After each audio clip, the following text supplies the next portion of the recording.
Apocalypse at Dresden, the long-suppressed story of the worst massacre in the history of the world. By R.H.S. Crossman, Esquire Magazine, November 1963.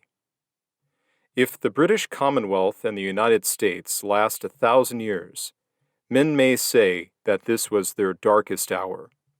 Were all the crimes against humanity committed during World War II the work of Hitler's underlings? That was certainly the impression created by the fact that only Germans were brought to trial at Nuremberg. Alas, it is a false impression. We all now know that in the terrible struggle waged between the Red Army and the German Wehrmacht, the Russians displayed their fair share of insensate inhumanity. What is less widely recognized, because the truth, until only recently, has been deliberately suppressed, is that the Western democracies were responsible for the most senseless single act of mass murder committed in the whole course of World War II.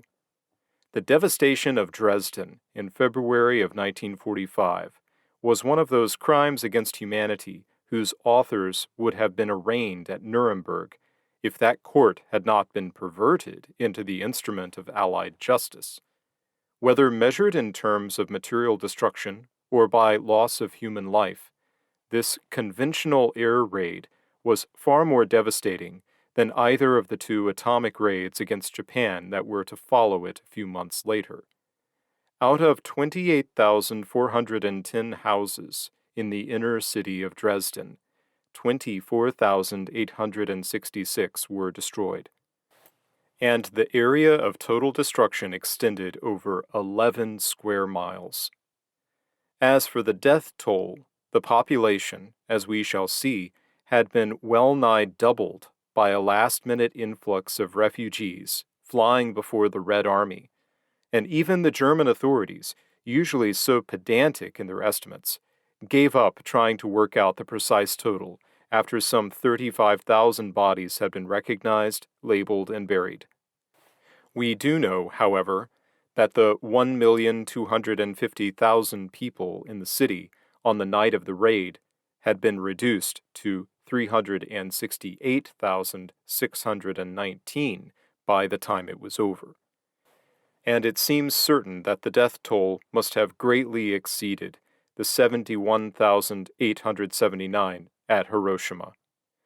Indeed, the German authorities were probably correct, who, a few days after the attack, put the total somewhere between 120,000 and 150,000. How was this horror permitted to happen? Was it a deliberate and considered act of policy, or was it the result of one of those ghastly misunderstandings or miscalculations that sometimes occur in the heat of battle? There are many who will say that these are academic questions belonging to history. I do not agree. Of course, what happened at Dresden belongs to the pre-nuclear epoch, but it has a terrible relevance to the defense strategy which the Western democracies are operating today. If the crime of Dresden is not to be repeated on a vaster scale, we must find out why it was committed. That, at least, has been my feeling, and there are two special reasons which have prompted me to go on investigating the facts for so many years. In the first place, I was myself involved in a quite minor capacity in the decisions which preceded it. When the Germans overran France in 1940, and the Chamberlain government in London was replaced by the Churchill government, there was a purge in Whitehall. Unexpectedly, I found myself recruited to a secret department attached to the Foreign Office, with the title Director of Psychological Warfare against Germany. My main task was to plan the overt and subvert propaganda which we hoped would rouse occupied Europe against Hitler. But I soon found myself caught up in a bitter, top-secret controversy about the role of bomber offensives in the breaking of German morale. The Prime Minister was haunted by fears that the bloodletting of the Somme and Passchendaele in World War I would have to be repeated if we tried to defeat Hitler by landing and liberating Europe. So the air marshals found it easy to persuade him that if they were given a free hand, they could make these casualties unnecessary by smashing the German home front into submission. What Hitler wreaked against London and Coventry, our bombers would repay 1,000-fold, until the inhabitants of Berlin, Hamburg, and every other city in Germany had been systematically dehoused and pulverized into surrender. To achieve this, the air marshals demanded that top priority in war production should be given not to preparations for the Second Front, but to the construction of huge numbers of four-engined night bombers. Eagerly, Sir Winston Churchill accepted their advice with the backing of his whole cabinet. The only warning voices raised were those of a number of very influential scientists who, by means of careful calculations, threw serious doubt on the physical possibility of wreaking the degree of destruction required. Their mathematical arguments were reinforced by the studies we psychological warriors had made of British morale in the Blitz. Assuming, wisely as it worked out, that the German people would behave under air attack at least as bravely as the British people, we demonstrated that the scale of frightfulness our bombers could employ against German cities would almost certainly strengthen civilian morale and go stimulate the war production it was intended to weaken. Early in 1941, these arguments were finally swept aside, and Britain was completely committed to the bomber offensive. By the time it reached its first climax in the raid on Hamburg, however, I had been transferred to Eisenhower's staff. I was happy, first in North Africa and then in SHAEF, to work with an Anglo-American staff who did not trouble to conceal how much they detested the hysterical mania for destruction and the cold-blooded delight in pounding the German home front to pieces displayed by the big bomb boys. Indeed, one of my pleasantest memories is the attitude General Walter Bedell Smith displayed a few weeks after the Dresden raid. Sir Winston had accused Ike of being soft to the German civilians and ordered him to use terror tactics in order to panic them out of their homes and onto the roads, and so to block the German retreat. No one contradicted Sir Winston, but as soon as his back was turned, we were instructed to work out a directive that would prevent him getting his way. On VE Day, when I flew back to Britain in order to stand as a Labour candidate in Coventry, I assumed with relief that my concern with bombing was over. But I was wrong. Within years, Coventry, the main victim of the Luftwaffe, had twinned herself with Dresden, the main victim of the RAF. And when Germany was divided and it became difficult for Westerners to go behind the Iron Curtain, I had a standing invitation to visit Dresden as the guest of its Lord Mayor. I have done so frequently, and on each occasion I have tried to match the inside experience of bombing strategy I acquired during the war with first-hand information from its victims on the other side of the hill. I have also checked the published accounts of the destruction of Dresden, available in Western and Eastern Germany, against the official history of the strategic bombing offensive, published only 2 years ago in Britain. These researches have left me in no doubt whatever how Dresden was destroyed, why it was destroyed, and what lessons we must draw from its destruction. The prelude to the bombing of Dresden was sounded by the Russian communiqué of January 12, 1945, which announced that the Red Army had resumed its offensive all along the front and was advancing into Prussia and Silesia. This news could hardly have been more embarrassing, either to General Dwight D. Eisenhower, whose armies were still recovering from the humiliating effects of General Karl von Rundstedt's Christmas offensive in the Ardennes, or to President Franklin D. Roosevelt and Prime Minister Churchill, who were now preparing for the Yalta Conference, due to start on February 4th. Since the post-war settlement was bound to be discussed with Joseph Stalin in terms not of principle, but of pure politics, Sir Winston felt that the impression created by the Red Army's occupation of Eastern Europe An advance deep into Germany must somehow be countered.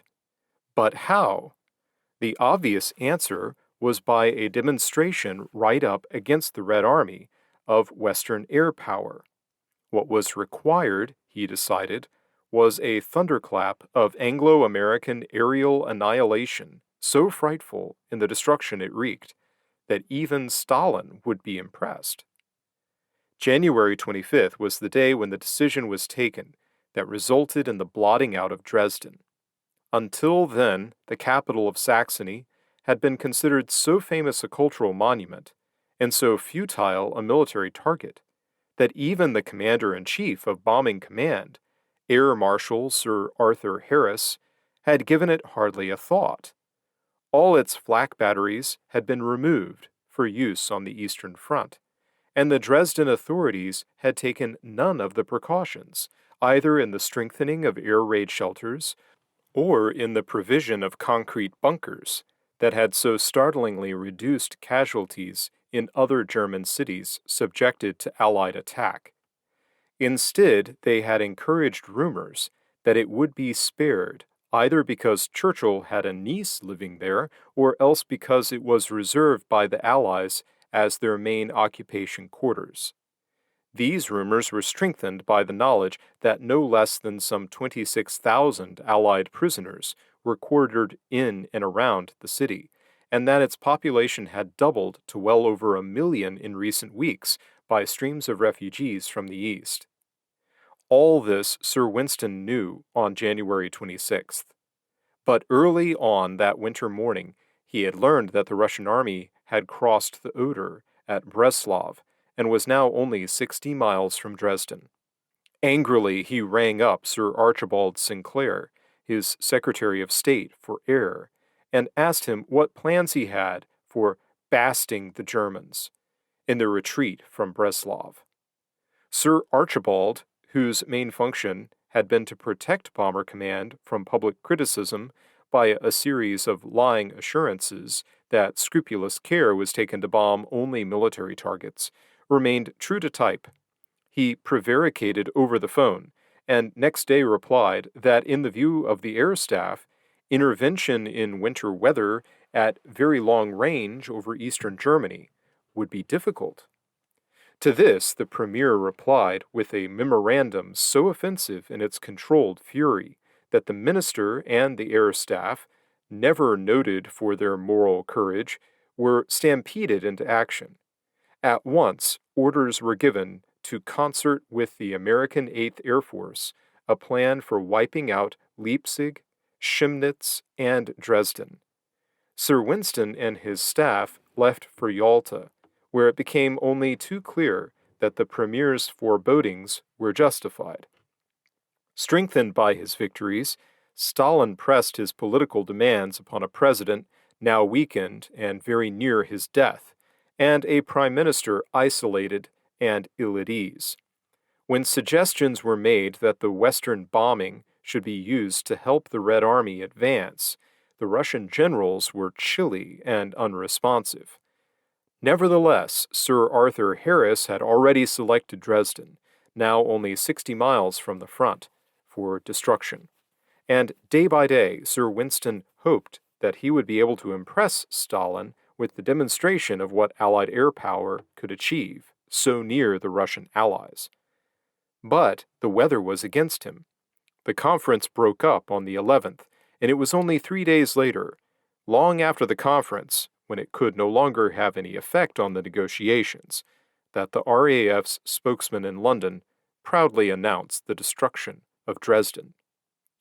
We must now turn back and see what the airmen had been planning. Sir Arthur Harris was quick to seize the opportunity presented by the Prime Minister's insistence that Bomber Command must make its presence felt in eastern Germany.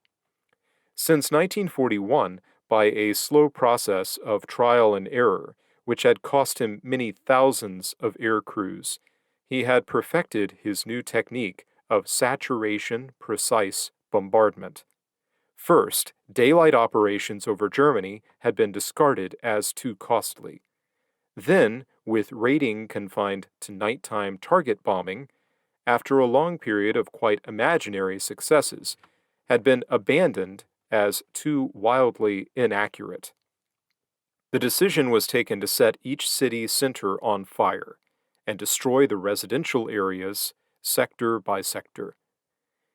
In this new kind of incendiary attack, highly trained special crews were sent ahead to delineate a clearly defined target area with marker flares, nicknamed by the Germans Christmas trees. When this had been done, all that remained for the rest of the bomber forces was to lay its bomb carpet so thickly that the defense, the ARP, the police, and the fire services would all be overwhelmed.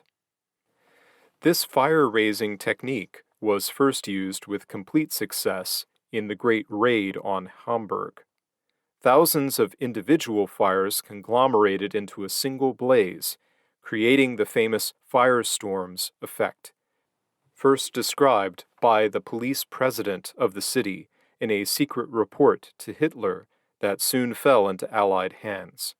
Quote, "As the result of the confluence of a number of fires, the air above is heated to such an extent that in consequence of its reduced specific gravity, a violent updraft occurs, which causes great suction of the surrounding air radiating from the center of the fire. The suction of the firestorm in the larger of these area fire zones has the effect of attracting the already overheated air in the smaller area fire zones.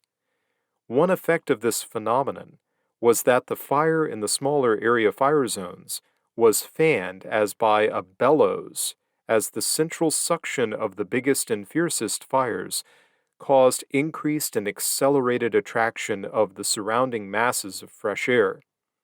In this way, all the area fires became united in one vast fire."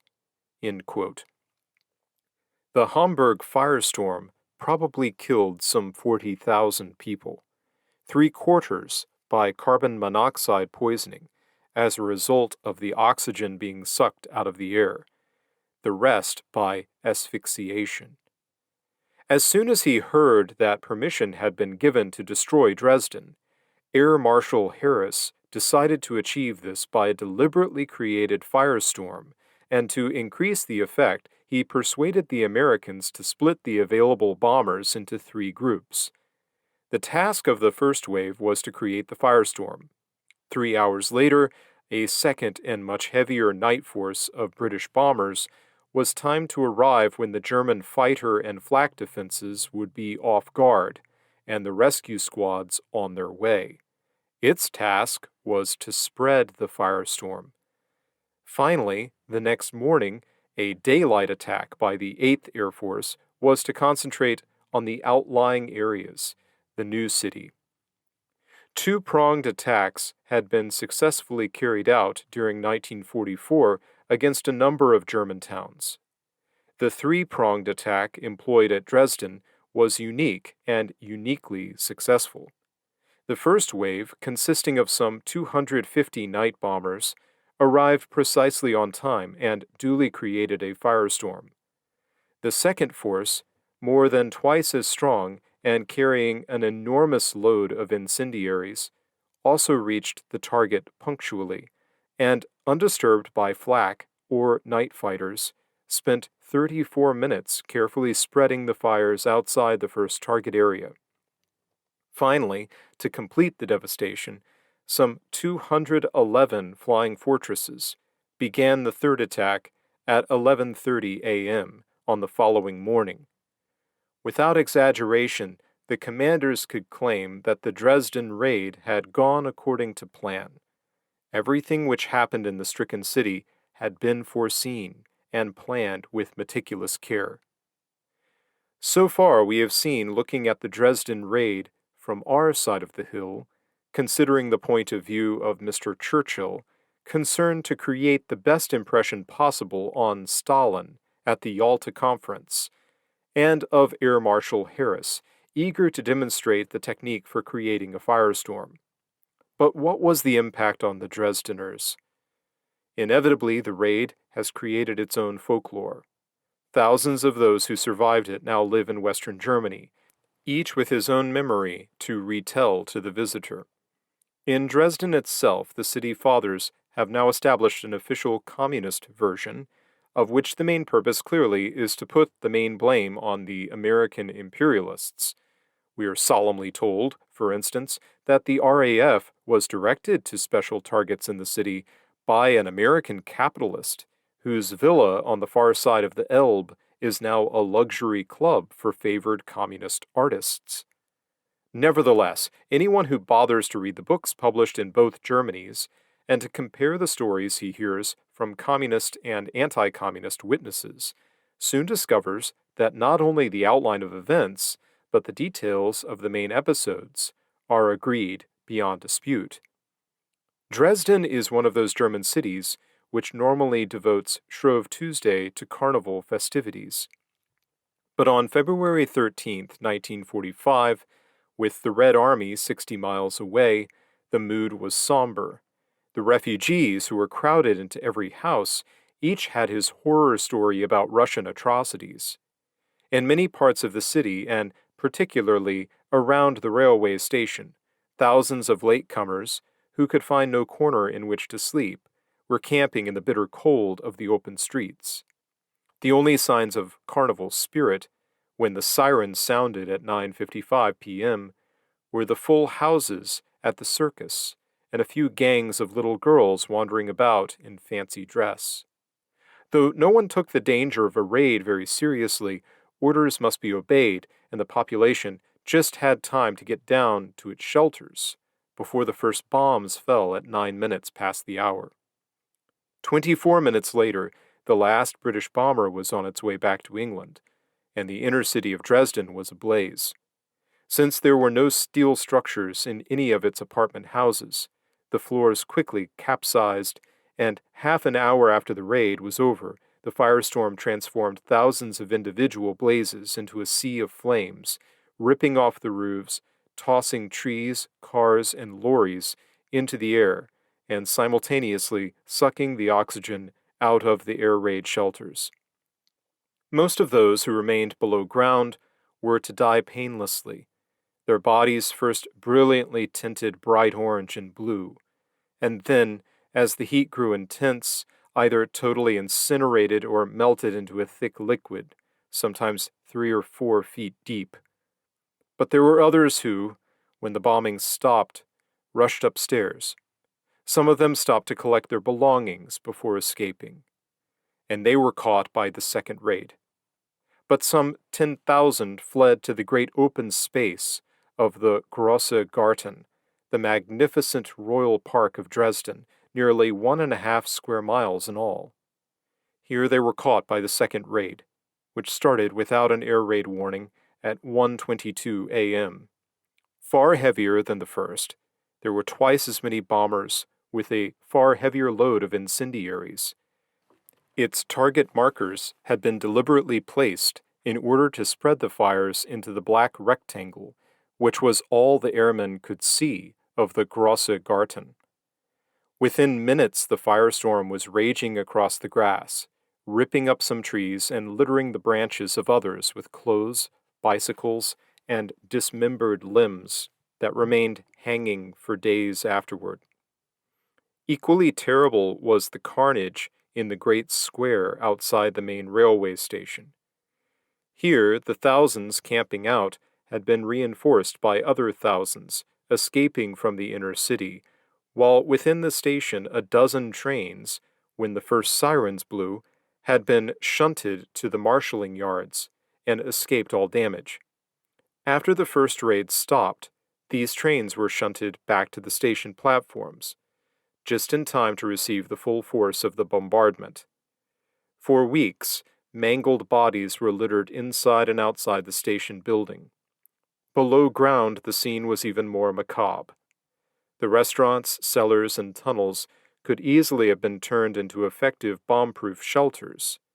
The authorities had not bothered to do so, and of the 2,000 crowded in the dark, 100 were burned alive and 500 asphyxiated before the doors could be opened and the survivors pulled out.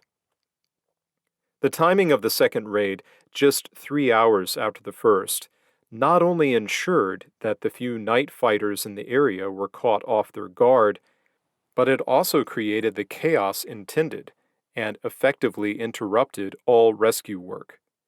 For many miles around, military detachments, rescue squads, and fire brigades started on their way to the stricken city, and most of them were making their way through the suburbs when the bombs began to fall.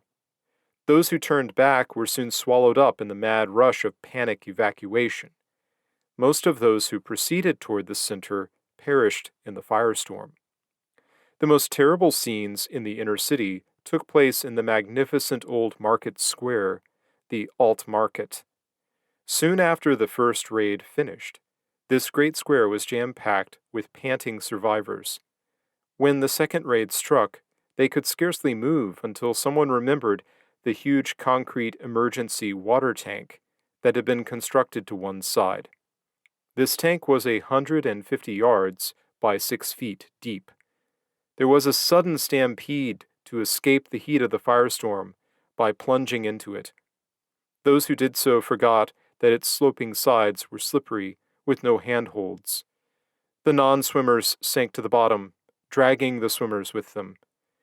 When the rescuers reached the Alt Market 5 days later, they found the tank filled with bloated corpses, while the rest of the square was littered with recumbent or seated figures so shrunk by the incineration that 30 of them could be taken away in a single bathtub. But perhaps the most memorable horror of this second raid occurred in the hospitals. In the last year of the war, Dresden had become a hospital city, with many of its schools converted into temporary wards. Of its 19 hospitals, 16 were badly damaged, and 3, including the main maternity clinic, totally destroyed. Thousands of crippled survivors were dragged by their nurses to the banks of the river Elbe, where they were laid in rows on the grass to wait for the daylight. But when it came, there was another horror. Punctually, at 11:30 a.m., the third wave of bombers, the 211 American flying fortresses, began their attack. Once again, the area of destruction was extended across the city. But what the survivors all remember were the scores of Mustang fighters diving low over the bodies huddled on the banks of the Elbe, as well as on the larger lawns of the Grosse Garten, in order to shoot them up. Other Mustangs chose as their targets the serried crowds that blocked every road out of Dresden. No one knows how many women and children were actually killed by those dive-bombing attacks, but in the legend of Dresden destruction, they have become the symbol of Yankee sadism and brutality, and the Inquirer is never permitted to forget that many choir boys of one of Dresden's most famous churches were among the victims. For 5 days and nights the city burned, and no attempt was made to enter it. Then at last the authorities began to grapple with the crisis and to estimate the damage. Of Dresden's 5 theaters, all had gone. Of her 54 churches, 9 were totally destroyed, and 38 seriously damaged. Of her 139 schools, 69 ceased to exist, and 50 were badly hit. The great zoo, which lay just beyond the Grosse Garten, had been struck in the second raid, and the panicked animals had mingled with the desperate survivors. Now they were rounded up and shot. Those who escaped from the prisons, when they too were blown up, had better fortune. They all managed to get away, including a number of brave anti-Nazis. But some things had survived destruction. The few factories Dresden possessed were outside the city center, and soon were at work again. So too was the railway system. Within 3 days, indeed, military trains were running once again right through the city, and the marshalling yards, untouched by the bomb, were in full operation. It was as though an ironical fate had decided that the first firestorm, deliberately created by mortal man, should destroy everything worth preserving, and leave untouched anything of military value. In their salvage work, the Nazis relied on some 25,000 Allied prisoners of war, concentrated in and around the city. Dresden, as was known very well in London and Washington, was not only a hospital city, but a prisoner of war city. Still another reason why the authorities assumed it would not be attacked. Faced with the appalling scenes of suffering, the prisoners seem to have worked with a will, even after some of their fellow prisoners had been shot under martial law for looting. What Dresdeners chiefly remember of these first days after the raid is the disposal of the bodies. Throughout the war, German local authorities had been extremely careful to show great respect for death, enabling relatives, wherever possible, to identify and to bury their own dead. At first, this procedure was followed in Dresden, but weeks after the raid, there were still thousands of unopened cellars under the smoldering ruins, and the air was thick with the fog and sweet stench of rotting flesh. An SS commander made the decision that the daily procession of horse-drawn biers from the city to the cemeteries outside must be stopped. If plague was to be prevented, the rest of the corpses must be disposed of more speedily. Hurriedly, a monstrous funeral pyre was constructed in the Altmarket. Steel shutters from one of Dresden's biggest department stores were laid across broken slabs of ironstone. On this macabre gridiron, the bodies were piled with straw between each layer, soaked with gasoline and set ablaze. 9,000 corpses were disposed of in this way, and 8 cubic meters of ash were then loaded into gasoline containers and buried in a graveyard outside the city, 25 feet wide and 15 feet deep. If it was expected in either London or Washington that the destruction of Dresden, despite its negligible military significance, would at least shatter German morale, this hope was soon to be disappointed. Thanks to Paul Joseph Goebbels' skillful exploitation of the disaster. For days, the propaganda ministry in Berlin poured out, both in its foreign and its home services, a stream of eyewitness accounts of the stricken city, backed up by moralistic attacks on the cold-blooded sadism of the men who created the firestorm. In his secret propaganda, Dr. Goebbels did even better by leaking to the neutral press a fictitious top-secret estimate that the casualties had probably reached 260,000. As a result of this Nazi propaganda campaign, the German people were convinced that the Anglo-American forces were indeed bent on their destruction, and their morale was once again stiffened by terror of defeat. Disturbed by the success of Dr. Goebbels' propaganda, the airmen decided to call a press conference on February 16th at SHAEF. As a result of the briefing given by a British Air Commodore, Associated Press cabled a special dispatch all over the world, announcing the long-awaited decision to adopt deliberate terror bombings of German population centers as a ruthless expedient of hastening Hitler's doom. The correspondents added that the Dresden attack was for the avowed purpose of heaping more confusion on Nazi road and rail traffic, and to sap German morale.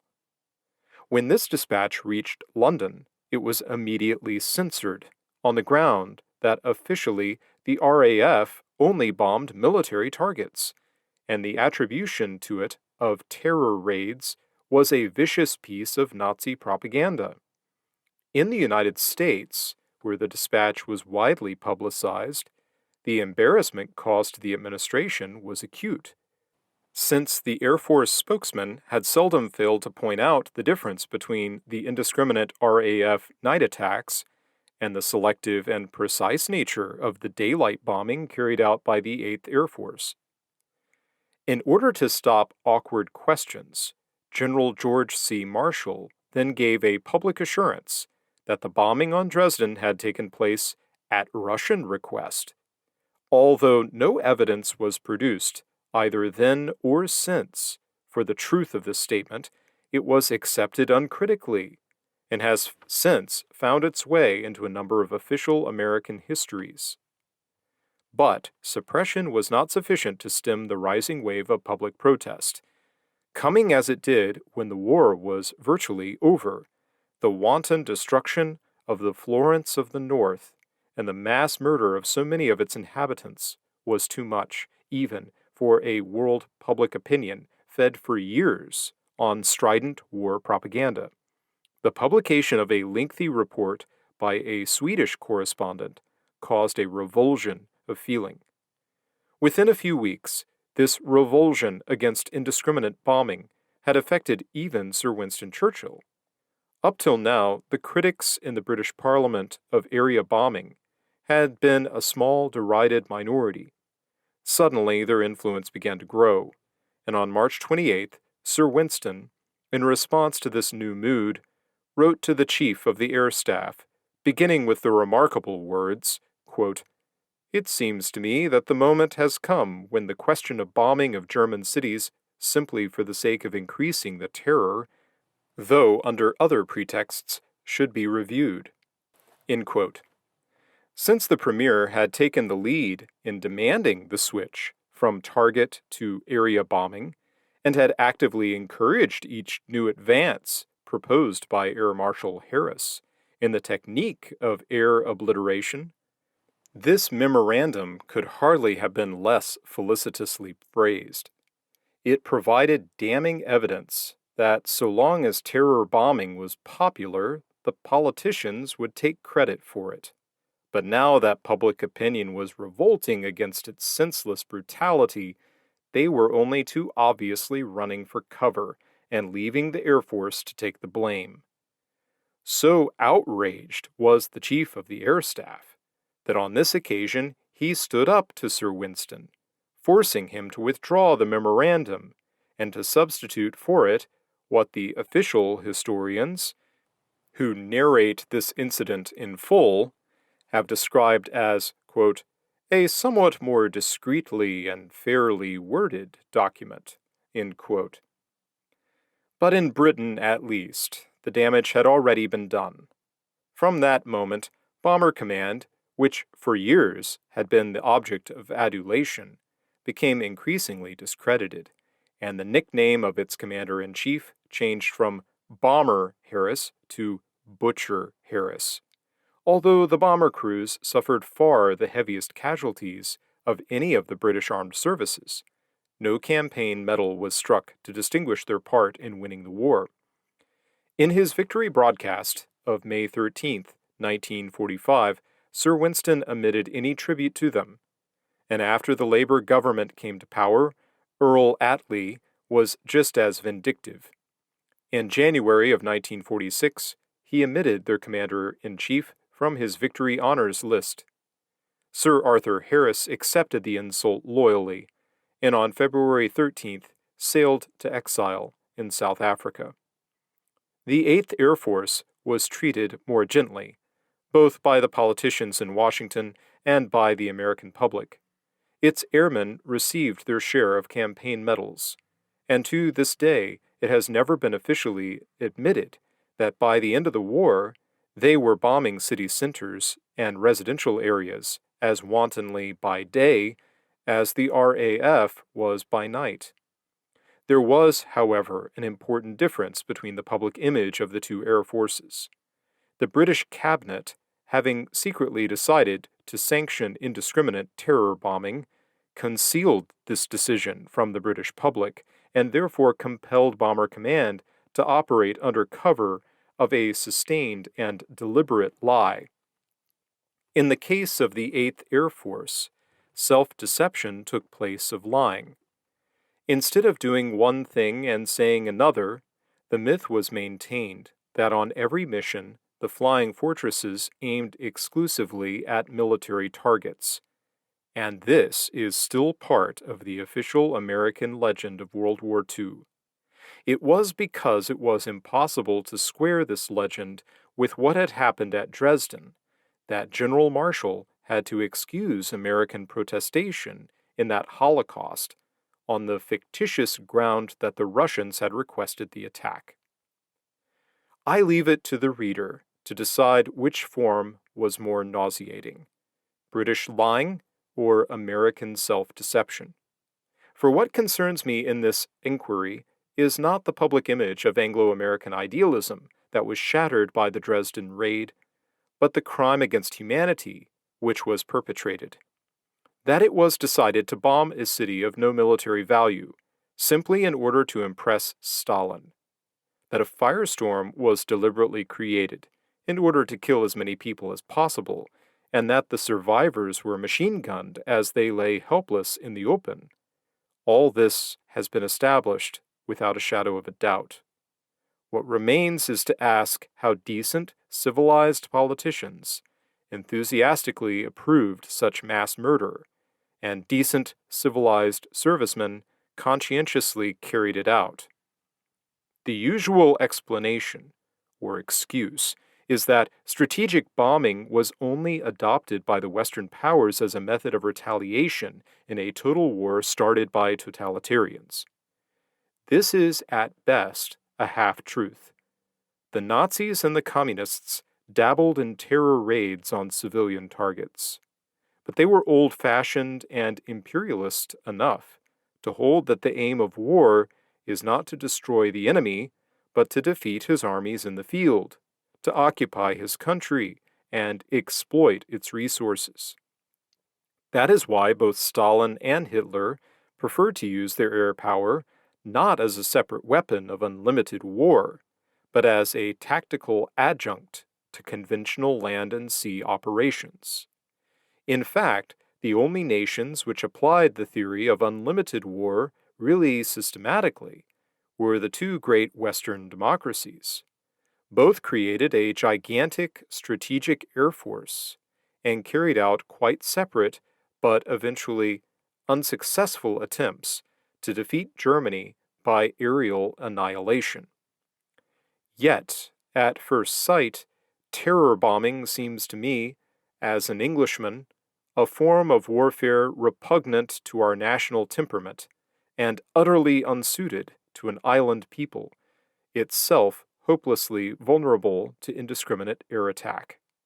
And I suspect that most Americans also feel that it does not conform with the traditions of the American way of life. Why then did both nations adopt it? I believe that the motive which prompted us was a very characteristic Anglo-Saxon desire to defend ourselves without preparing for war to win the fruits of victory, without actual fighting, and, if this proved impossible, at least to keep casualties down to a minimum among our own soldiers. Not only do British and American fighting men demand a far higher standard of living than most of their enemies, even more important, they insist that they should not be required to risk death in close combat if remote control methods of destroying the enemy are available. That, I am sure, is the main reason why our politicians and generals felt morally justified in conducting a bomber offensive against Germany, which culminated in the destruction of Dresden. Once we see this, we are no longer surprised that as soon as an atomic bomb had been perfected, President Truman decided, with the full approval of the British Prime Minister, to use it. In this way, he could finish off the Japanese without a landing that would have cost thousands of American lives. The moral I draw from the terrible story of Dresden is that the atom bombs employed on Hiroshima and Nagasaki did not inaugurate a new epoch in the history of war. They merely provided a new method of achieving victory without the casualties involved in land fighting, far more deadly and far more economical than the 1,000-bomber raid of World War II. Here, our politicians and generals felt, was the ultimate weapon which would enable the democracies to disarm and to relax, yet deter aggression. Alas, nearly 20 years of bitter experience have taught us that the world was not made safe for democracy either by the conventional firestorm created by the bombers in Dresden or by the atomic firestorm of Hiroshima. Even in modern war, crime does not always pay.